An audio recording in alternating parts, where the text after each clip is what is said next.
আমাৰ লক্ষ্য এতিয়াও বহু দূৰত, কিন্তু মই নিশ্চিতভাৱে ক'ব পাৰোঁ যে অসম আন্দোলনৰ শ্বহীদসকলৰ যি কাম আধৰুৱা হৈ আছিল, অসমীয়া ৰাইজে এটা সময়ত হতাশা আৰু পৰাজয়ক অৱশ্যম্ভাৱী বুলি ভাবি লৈছিল, সেই জাতিৰ জীৱনলৈ আজি আমি নতুন প্ৰাণ আৰু নতুন জীৱন আমি উভতাই আনিছোঁ।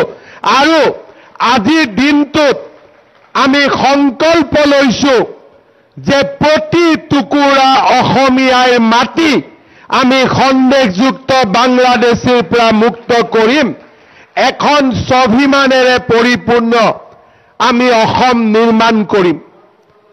কোনোবাই যদি ভাবিছে যে এটা বা দুটা উচ্ছেদত আমি থমকি ৰম, কাৰোবাৰ ৰঙা চকুক আমি ভয় কৰিম আৰু কাৰোবাৰ ওচৰত আমি শিৰ নত কৰিম, তেতিয়া তেওঁলোকে আজি এই ধলপুৰ শিৱ মন্দিৰ আৰু গৰুখুটিৰ পবিত্ৰ ভূমিৰ পৰাই মই তেওঁলোকক শুনাব খুজিছোঁ, অসম আন্দোলনৰ 900 গৰাকী শ্বহীদৰ মৃত্যুৰ হিচাপ নোলোৱালৈকে আমি ক্ষান্ত নহওঁ।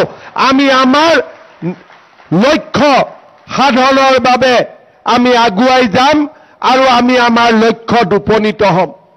অসমীয়া জাতি কেতিয়াও পৰাজিত হ'ব নোৱাৰে।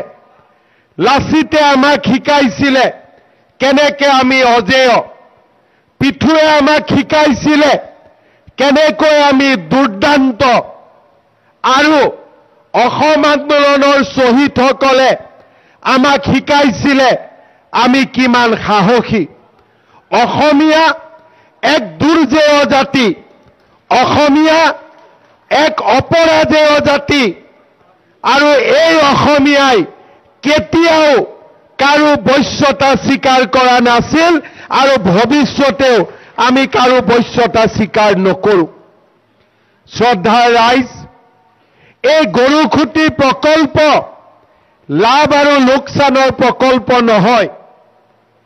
কেতিয়াবা আমাক কোনোবাই সোধে যে লাভ কিমান হৈছে।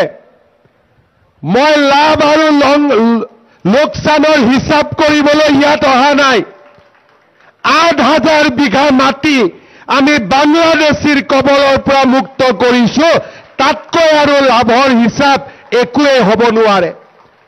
আমি ব্যৱসায়ী নহয়, আমি ইয়াত লাভ আৰু লোকচানৰ অংক কৰিবলৈ অহা নাই। আমি কপালৰ ঘাম মাটিত পেলাই আমি প্ৰমাণ কৰিব খুজিছোঁ যে অসমীয়া যুৱকেও খেতি কৰিব পাৰে, অসমীয়া যুৱকেও কৃষি কৰ্ম কৰিব পাৰে। এই মাটিত থিয় হৈ আমি প্ৰমাণ কৰিব খুজিছোঁ যে লাচিতৰ তেজ, চিলাৰায় তেজ এতিয়াও আমাৰ বুকুত প্ৰবাহিত হৈ আছে। গৰুখুটিৰ প্ৰকল্প কোনোবাই যেতিয়া লাভ আৰু লোকচানেৰে হিচাপ কৰিব খোজে, মই তেওঁলোকক এটাই কথা ক'ব বিচাৰোঁ, আপোনালোকে ষড়যন্ত্ৰ কৰক, মই আপোনালোকক বাধা নিদিওঁ। আপোনালোকে গৰুখুটি প্ৰকল্পৰ বিৰুদ্ধে লিখক, মই আপোনালোকক বাধা নিদিওঁ। আপোনালোকে আমাক যিমান শব্দৰে পাৰক অপমানিত কৰক, মই আপোনালোকক বাধা নিদিওঁ। কিন্তু অসমীয়া জাতি এভাৰেষ্টত শৃংগত আৰোহণ কৰিবই, এই কথা আজি আপোনালোকে শুনি লওক। আমাৰ মাজত এছামে 83 চনতো পৰাজয় স্বীকাৰ কৰি লৈছিলে। 83ৰ পৰা 85ৰ সময়তো তেওঁলোকে কংগ্ৰেছৰ ওচৰত আত্মসমৰ্পণ কৰিছিলে। অসমৰ ৰাজনৈতিক ধাৰাৰ পৰিৱৰ্তন হৈছিলে। কৰবাত আমি মানি লৈছিলোঁ যে আমি মিলা মিছাৰে আমি জীয়াই থাকিব লাগিব।